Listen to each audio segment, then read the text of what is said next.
Yon mga bayaw, no? Siyempre, meron na naman bago tayong ibabike check ngayon, no? Dito, kay Rides Bicycle Shop sa Quiapo, Manila, no?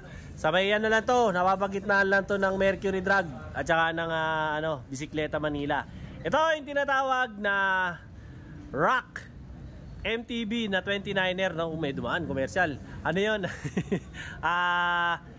May gawa rin ito si Rhino na bike na to. Pero ang malupit dito, full carbon yung kanyang batalya, tama ba? Tama. O ayan, full carbon. Bike check natin to. Wala nang intro. Simulan na natin to. Wala na rin edit. Laban na. Ayan. Ngayon, ito yung kanyang head tube. Ayan, makapansin. Pwedeng pitikin to. Di naman alam nung may-ari eh. Ayan o. O ayan.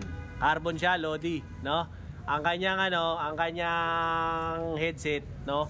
4252 na tapered. Pero stock lang. Duda ko rito, mukhang to eh.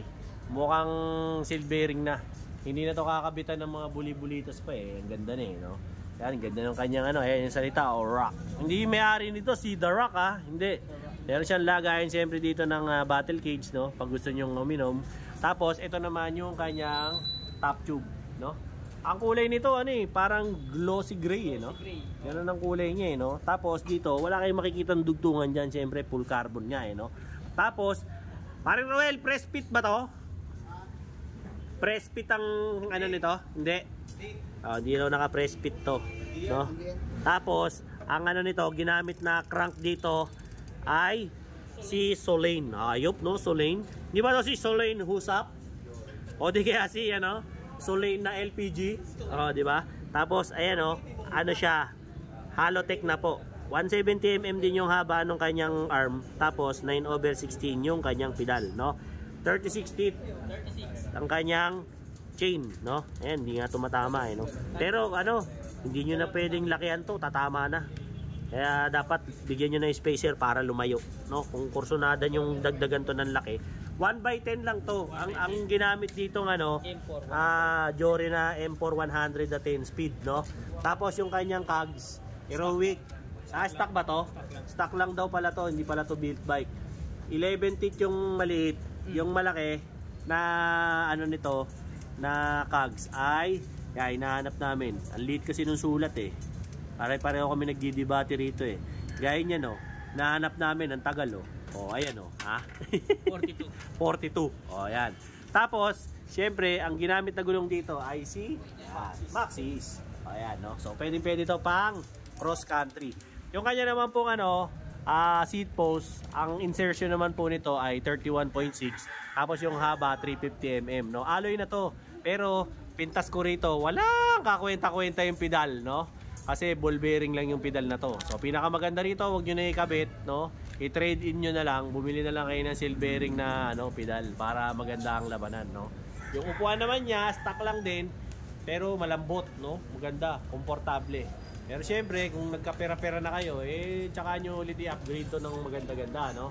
Na upuan. Pero hanggang di nawawasak, huwag nyo muna i-upgrade, okay pa yan. Diba? Ito naman, yung kanyang, stem, no? Yung stem naman niya ay alloy na, no? Tapos, Trident. Tapos, ang haba naman nito ay 70 to 80mm, 31.8 naman yung kanyang clamping, no? Pagdating naman sa kanyang manibela, from end to end, 800mm yan, na naka-back sweep ng 9 degrees. Pakikita nyo rin dito sa kanyang hydraulic brakes. Ang ginamit ay si Spark. Ayan, si Mark the Spark Kagiwa. Ayan, di ba? Ayan yung shifter niya, siyempre, no? Ayan ay 1/10. Tapos, pagdating naman dito sa kanyang tinidor, stock lang din to Si stock niya rin na na tinidor. Pero maganda sa tinidor niya, mataba na, 34 na yung stanchion. Tapos may lockout na rin. Air shock na to no? Air shock. Tapos ginaya yung yung style ng Pax. Tapos yung kanya namang hub, stock na rin. No? Na true axle. Tapos 160mm yung unahan na kanyang disc brake. Ayan. 32 holes din. Pero palagay ko tong to. Yung kanya, apir muna, mga tropa natin, apir muna, shout out. Tapos, eto, true axle nga, 32 holes, tapos yung kanya namang rim, ay, may stock lang, na may mga, wala pa, hindi pa pwedeng pang ano to eh. Hindi pa pwedeng pang, ano yun? Yung tubeless, hindi pa pwede to. Pero, ayan, naka-presta valve naman to. No? Para syempre, maganda na yung kanyang interior. No? Yun, 9/16 nga, yung kanyang, ano, pero hindi pa matunog yung kanyang haba. Ayan, no? Yan lang yung kanyang haba. No? 2 pulse lang. 2 pulse lang. Pero true axle ba yung likod? True axle din. True axle din. So kung gusto nyo papalitan, true axle na lang. Marami sila rito ngayon, ano, mga hub. Punta kayo rito. Ano yung kanilang mga hub? Marami sila iba't ibang klaseng hub. Susunod, bablog ko yan para makita nyo kung ano yung mga stock nilang hub dito. No? Ano pa ba hindi ko nasabi? Comment nyo na lang kung ano pa yung hindi ko nasabi dyan. No? At para magkaroon kayo ng bike. Ito, si Rock by Rhino na 29er.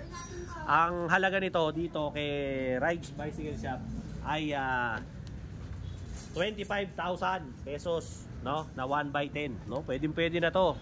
Full carbon pa yung kanyang batalya. So if in case na naghahanap ka ng ano, ganitong klase ng mountain bike, eto, pumunta ka rito, hanapin mo yung mga barkada natin dito. Siyempre, si paring Jeff, si Dave, si paring Roel, tsaka si Jenber, no? Para makabili ka, no? Yung details nila, makikita mo naman sa ano, makikita mo naman dyan sa comment section. Mawag ka na lang o PM mo na lang sila para ano, actually madali nyo itong makikita. Magkatabi lang sila ni ano, ni ano ba pangalan nito? Ni Fun Ride Bike Shop. Yan, mga kaibigan natin yan. So magkatabi niya, parehong ano, mura magtinda ng bike yan. Mas maganda dito na kayo bumili sa iskinita na to, no? Okay? So just in case na maghahanap kayo na gusto yung magpabuo, magpabuo ng bike o bumili na ng build bike, maraming bike dito sa Sega Street na to. Alright? Again, Dinoboy TV po saying peace out.